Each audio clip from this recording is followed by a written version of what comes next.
President, Conference, Christina McAnea, General Secretary.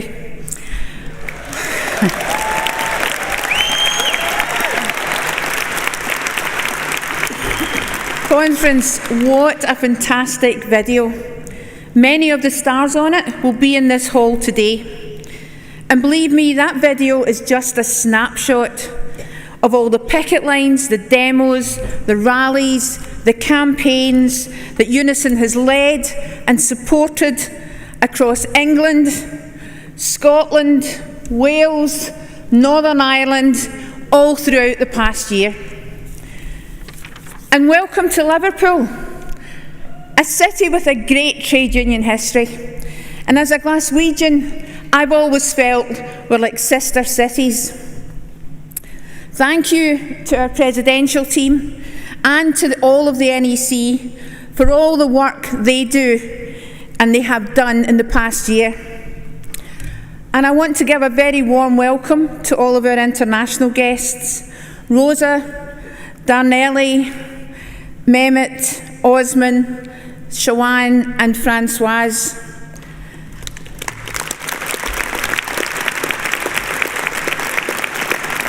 Global solidarity with the international trade union movement is one of the things that sets UNISON apart. Conference, some of you may know the name Selma Atabey. She was recently released from prison in Turkey, held for a year for her trade union activities as co-chair of SES Trade Union. While in prison, she made me this bracelet. I'm wearing it today as a symbol of our solidarity and a reminder of the hope we give to others in their darkest hours. Hope from a union of 1.3 million amazing members. So thank you, Conference, for everything that you do every day. And what a year we've had. Thousands upon thousands of you voted for strike action. In the Environment Agency, in the Care Quality Commission, in our universities, staff are still in dispute. And our local government members in England and Wales have until the 4th of July to vote for strike action too. Northern Ireland's ballot will start in August, and Scotland's starts later this month. Local government services are too often overlooked. It's only when there's no one there to fill in the potholes, empty the bins, or when that urgent care package isn't there, or your child with special needs doesn't get the support in school, that people realise just how important these services actually are. So during this ballot, my message is simple. Vote for strike action, not just to get the better pay you deserve, but to save our services and shine a spotlight on the chronic underfunding of these essential services.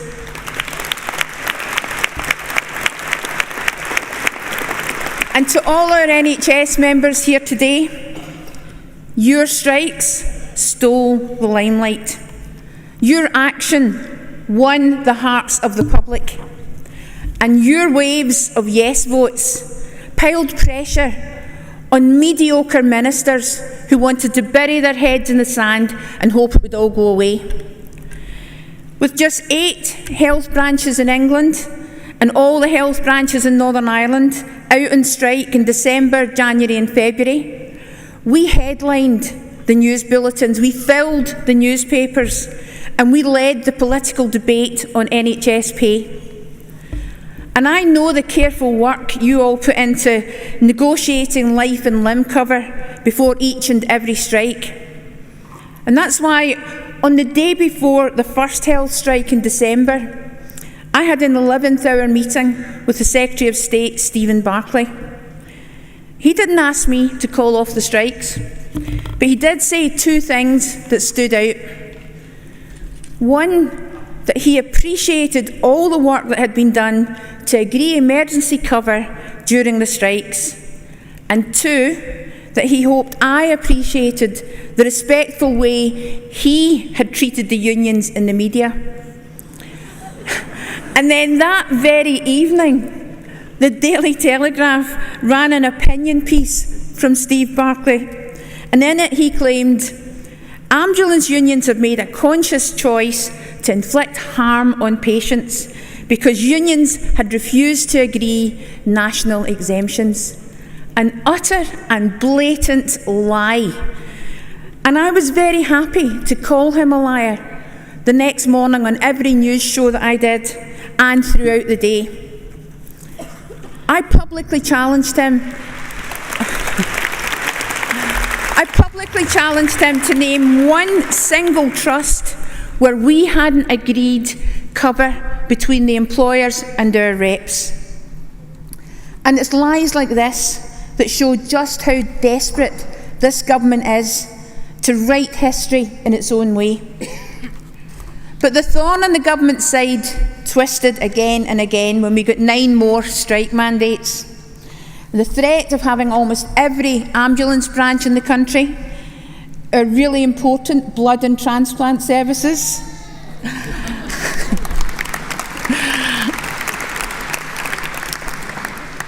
you can pay me later, Bev, okay? Right. Great Ormond Street, the Tavistock, the Portman, all the Liverpool hospitals, all out on strike. I mean, what is it with Liverpool? Is there something in the water here? Can we bottle it? Everyone could see just how serious this was. With the biggest health strike in decades, the government was forced to come to the table at last and put more money on it. You changed history. And it's not just in health. We've had industrial action across most of our public services.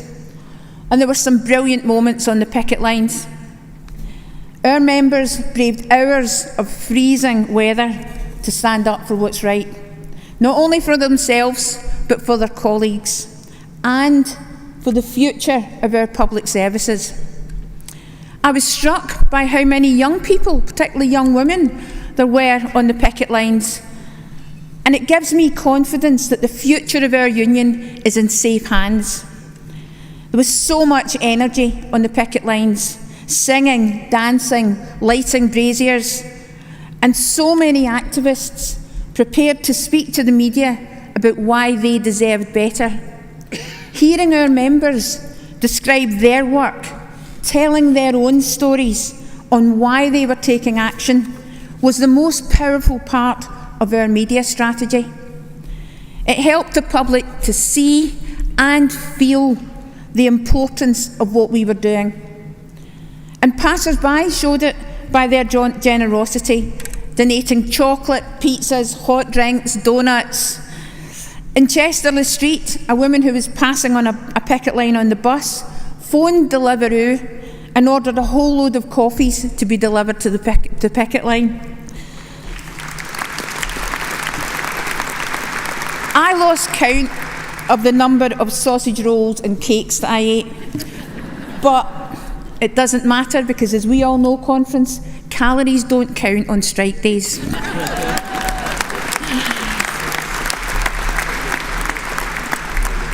The public were 100% behind our strikers. Horns were tooting all the time, police cars, buses, fire engines, even white van men, because they remembered when these workers had been there for them. On the York picket line, a local man approached us and, full of gratitude to Yorkshire ambulance workers for saving his wife's life last year. And the family feel on the picket lines was phenomenal, with star appearances from children and babies helping to keep spirits high. And picket line putches became a social media sensation. Dogs are no longer just our best friend. They're the #1 industrial action campaign companion. I'm glad I got that out. I'd been worried about that one. But it's not just industrial action that changes history. UNISON wins for members every day in so many ways. This past year, local campaigns have sorted out pay problems that have persisted for years. When a low-paid healthcare assistant suddenly gets as much as £17,000 in back pay. That's life-changing. We finally got thousands of term-time workers the paid holiday they're rightly owed. Just yesterday, Glasgow City Council finally agreed the back pay for our equal pay claim that's been running for years.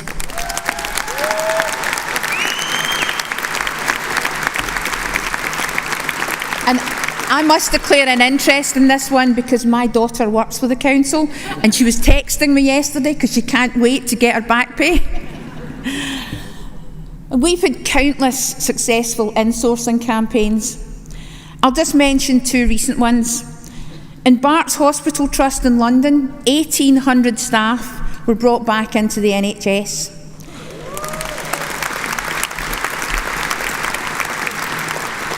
In Lanarkshire Health, 400 staff were brought back into the NHS family. And when I visited those branches and spoke to those members, they were absolutely delighted, proud to show me their new NHS uniforms. Most worked through the pandemic, and many didn't get sick pay, even if they had COVID. I also visited North Yorkshire Local Government branch recently, which is going through a huge reorganisation. It's UNISON leading those negotiations, adding millions to the pay bill by improving terms and conditions for the workforce. And last week, our local government branch in South Lanarkshire won a regrading claim for home care workers, which increased their hourly rate from £13 to over £16 an hour.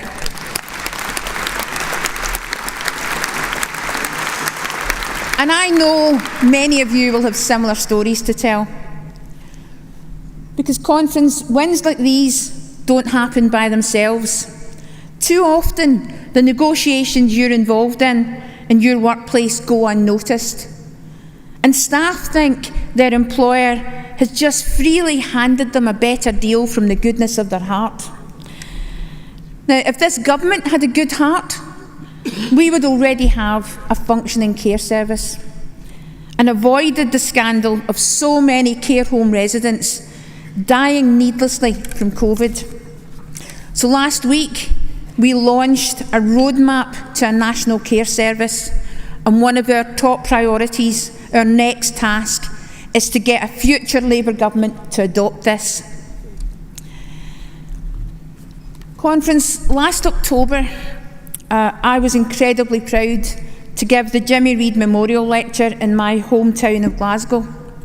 Jimmy Reid was a huge inspiration to me as a teenager and remains so to this day. He was passionate about making sure everyone is given the opportunity to realise their potential.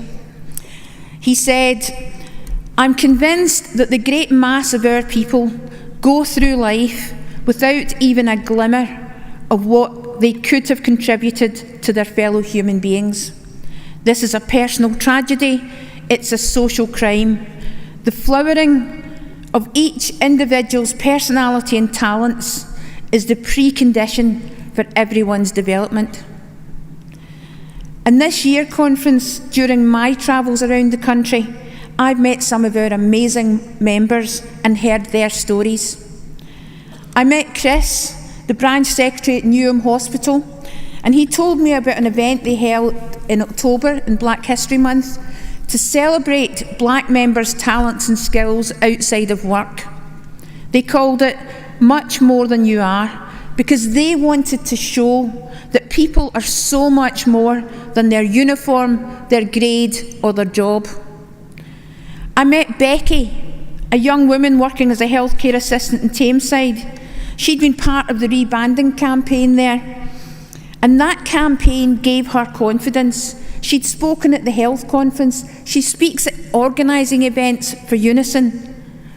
And just think about the debate, the people we heard speaking yesterday in the debate about empowering low-paid women workers. So many of them came up and shared their story about feeling empowered by our union. These inspiring people are the real strength of UNISON. And I'm lucky, very lucky, to have met so many truly inspiring people over the past year.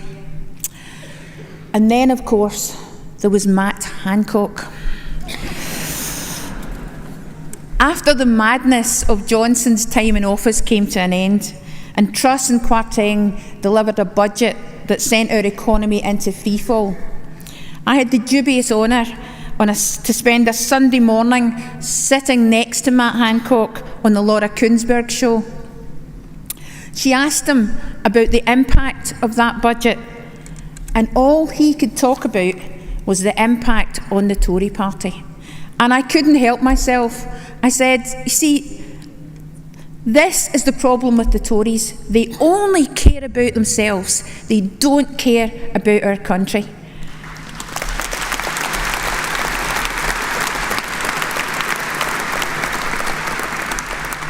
Unlike Matt Hancock, UNISON members live in the real world, paying for the real impact of Tory mistakes. And so many of you have risen up and grabbed the opportunities of our campaigns and action. And these opportunities keep coming. This is the year of black workers in UNISON. And whilst it's important to shine a light on key groups and issues, this is not just do this for 1 year and move on. I don't have lived experience of racism, but my job is to do everything possible to make space for our black members to speak up for themselves, to make sure their voices are heard loud and clear. We will build a legacy, one that grows our black activists and increases black representation in our union's democracy. 75 years ago, the Empire Windrush landed in the UK, and a few weeks later, the NHS was born. Conference, we wouldn't be celebrating the NHS's 75th birthday this year if that ship had never docked in Tilbury.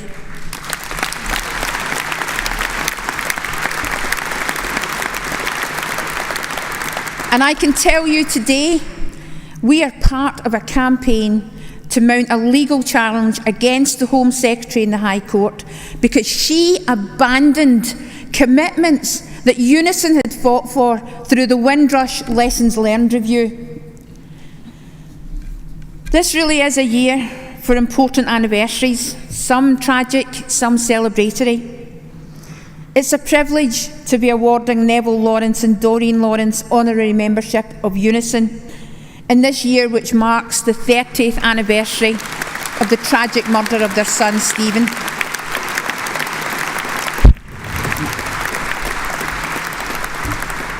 Neville will be here to receive his, and in receiving this award, they join a very select group which includes Nelson Mandela. Today is the 6th anniversary of the Grenfell disaster, a tragedy that should never have happened, caused by corporate greed and negligence, and a government that put profit ahead of regulation and safety. 72 people lost their lives, and hundreds, if not thousands, of other lives have been affected, and we must never forget them. And 2023 is also the 25th anniversary of the Good Friday Agreement. Our UNISON Northern Ireland region played a pivotal role in working hard for peace, equality and human rights. And this year we reflect on the challenge ahead to protect all that we achieved 25 years ago and to ensure that that peace prevails.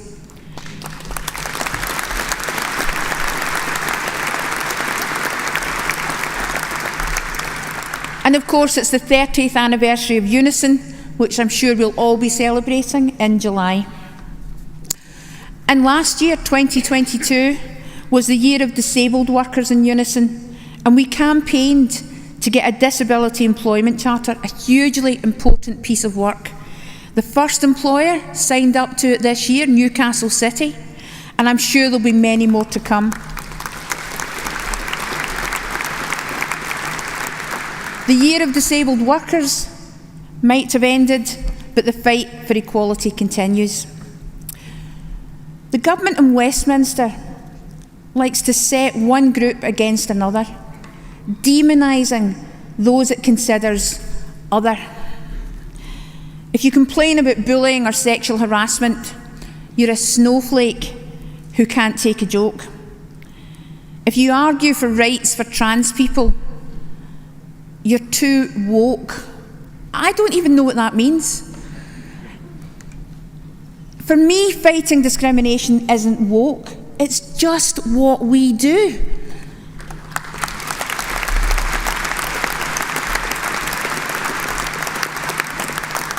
And look at the language they use when they talk about migrants and refugees.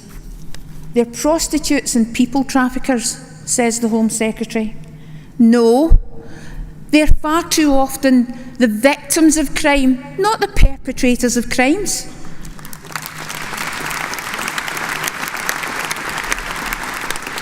They don't share our values, says another Tory minister. Well, Conference, I'm pretty sure I don't share his values. Because I believe people fleeing war, violence and poverty deserve our support, not being threatened with deportation to Rwanda.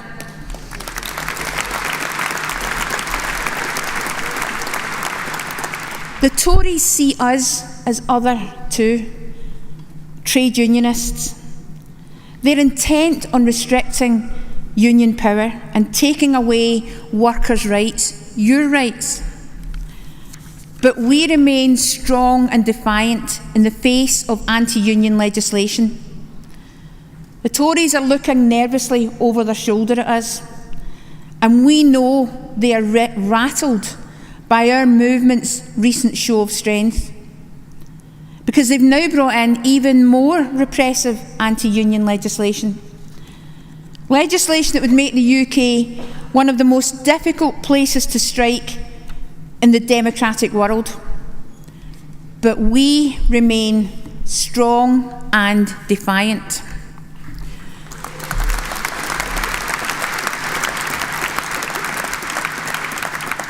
This could be our last conference before a general election. This is our chance to shape the future. After all we've been through, COVID, the cost of living crisis, this feels like a turning point for us. In the past 2 years, our service groups, our bargaining groups, you as branches have really stepped up to the mark. You've shown leadership. You've looked outwards and taken on employers and governments. And we've now got a new NEC, and these next 2 years will be critical because we must all work together, all parts of our union.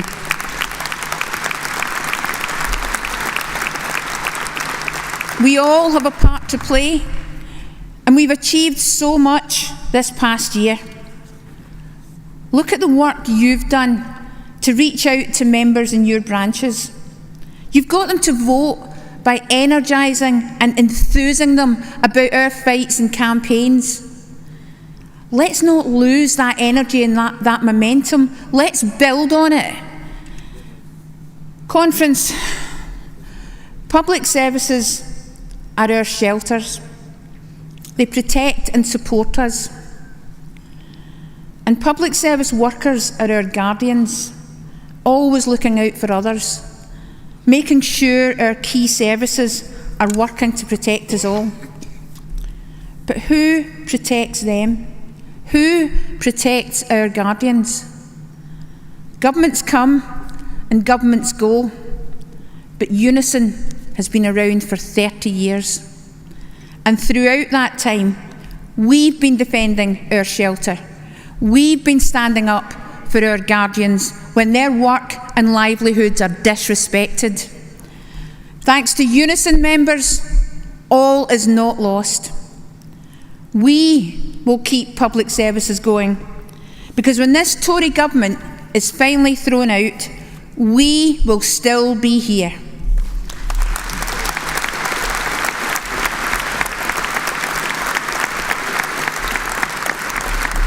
We will still be strong and defiant.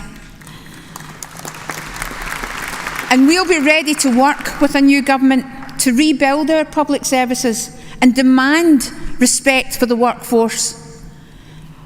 But there's still a lot to be done before the next election. Stories like the member stories I've shared with you today have kept the public with us. Our stories of courage and sacrifice have made it tough for this uncompromising government. And this week is an opportunity for us to hear each other's stories and share them more widely.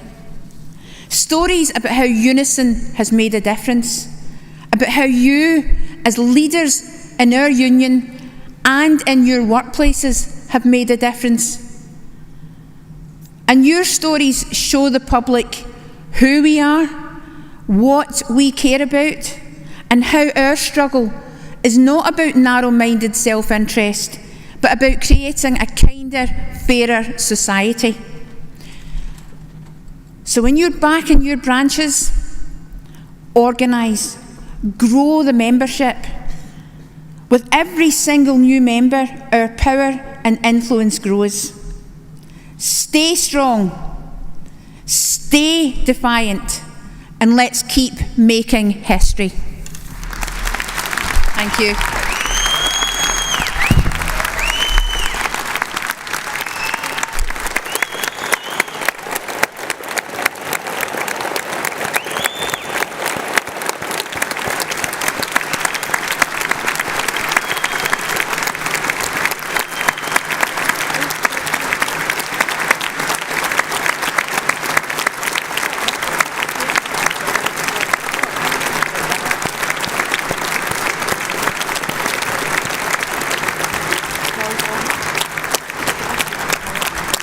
Secretary, in my excitement of showing that video, I just said, right, Christina, to this, I'm really sorry about that. That was a fantastic speech, thank you very much.